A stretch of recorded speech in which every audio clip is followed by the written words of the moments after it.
When my daughter Olivia was around 6, an amazing woman named Linda showed up at the local library in Canton.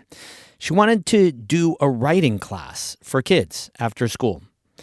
Olivia and many other kids went for years. They loved it. They got to experiment with words and their voice, really for the first time. It was magical, and we're forever indebted to Linda. Volunteers power beautiful things like this all over the North Country. Today we meet another Linda who's using fabric and thread to make her magic with kids in Jefferson County. That's today's story of the day.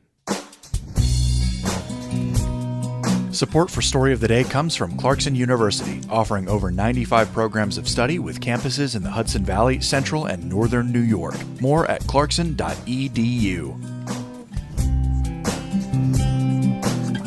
Hey, I'm David Sommerstein. It's Friday, March 27th. First up, after months of financial uncertainty, the company that runs the hospitals in Ogdensburg and Carthage actually got some good news this week.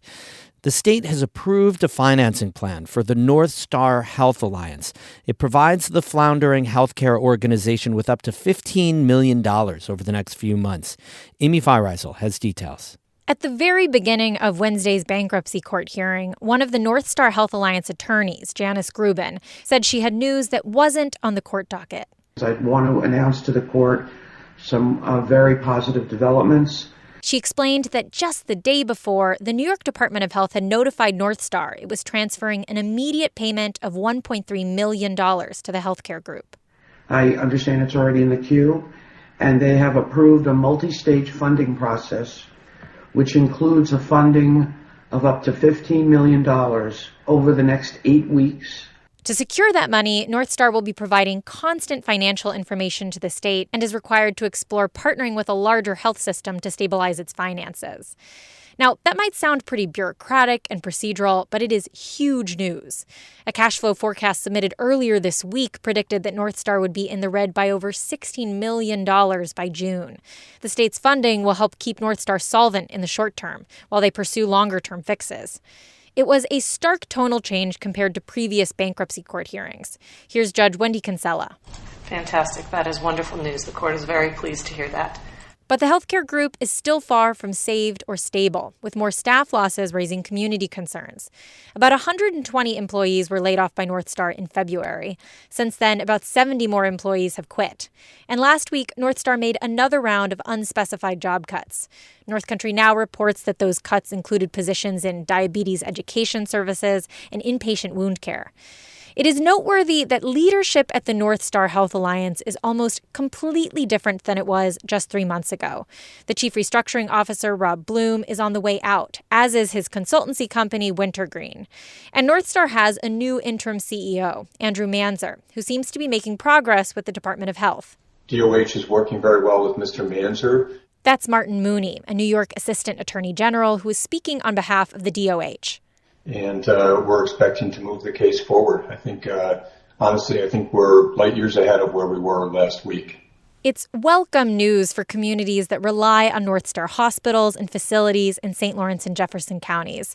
But as restructuring and layoffs continue, including North Star looking at downsizing measures, it's likely that healthcare access in this region will see permanent changes. Amy Feiereisel, North Country Public Radio. A new report says Wall Street bonuses hit a record level. As the New York Public News Network's Jimmy Vielkind reports, that's good news for the New York state budget. The average bonus for a Wall Street employee was nearly $250,000 last year. That's according to New York State Comptroller Tom DiNapoli. Because of New York's progressive tax code, the soaring profits and bonuses mean the government has money to spend on things like childcare. But DiNapoli says the state's fiscal health could change quickly.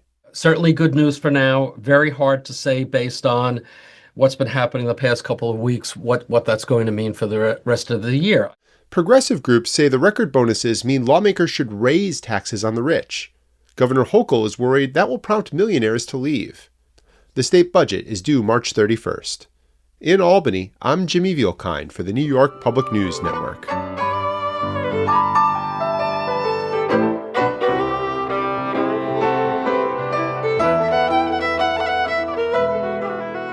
For over 5 years, a group of kids has gotten together at a church in Jefferson County to work on projects with fabric and thread.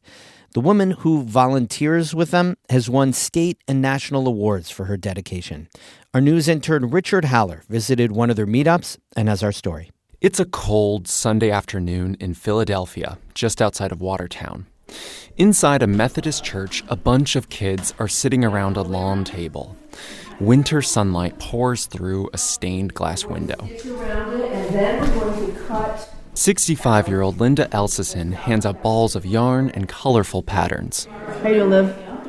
Nice. How you doing, Cora? They gather at this church once a month for a 4-H program to stitch and sew patterns and designs with fabric. It's called the Timeless Textiles Club. How you doing, Adeline? Fine. Okay.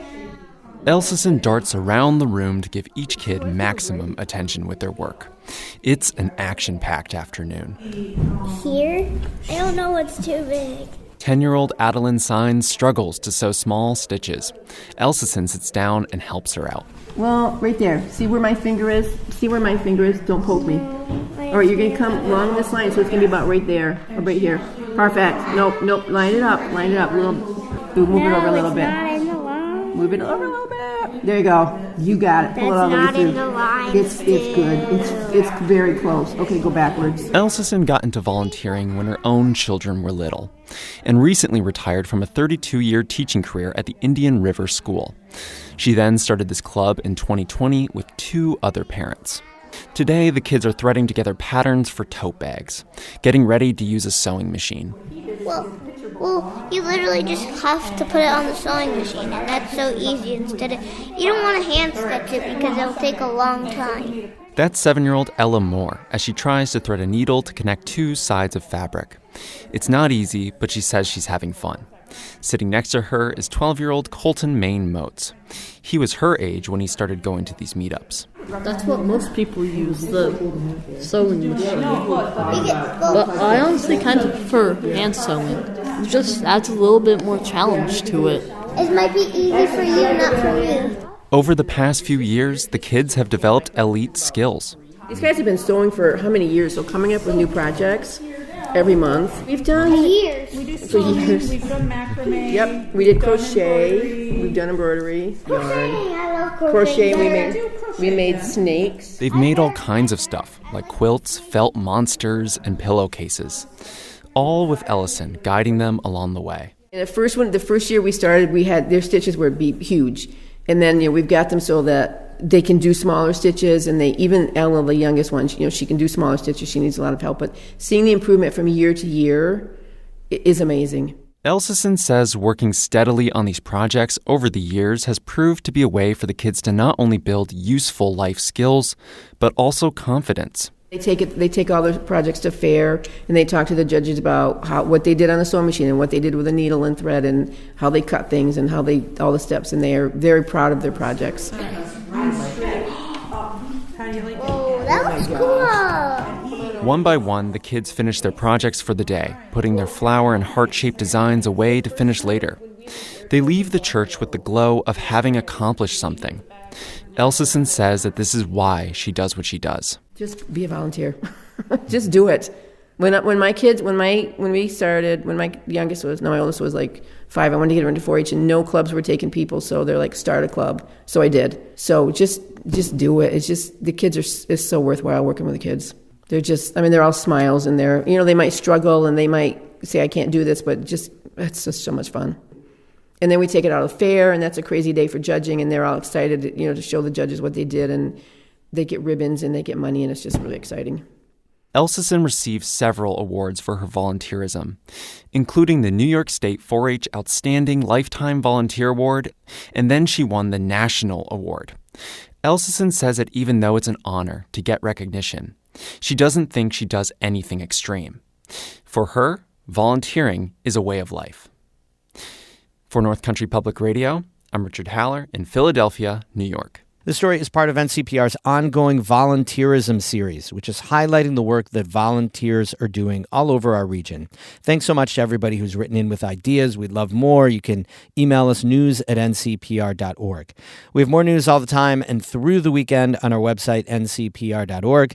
Music today by Alan Dunham of South Glens Falls and Gretchen Kohler and Daniel Kelly of Potsdam. Have a great weekend. I'm David Summerstein, North Country Public Radio.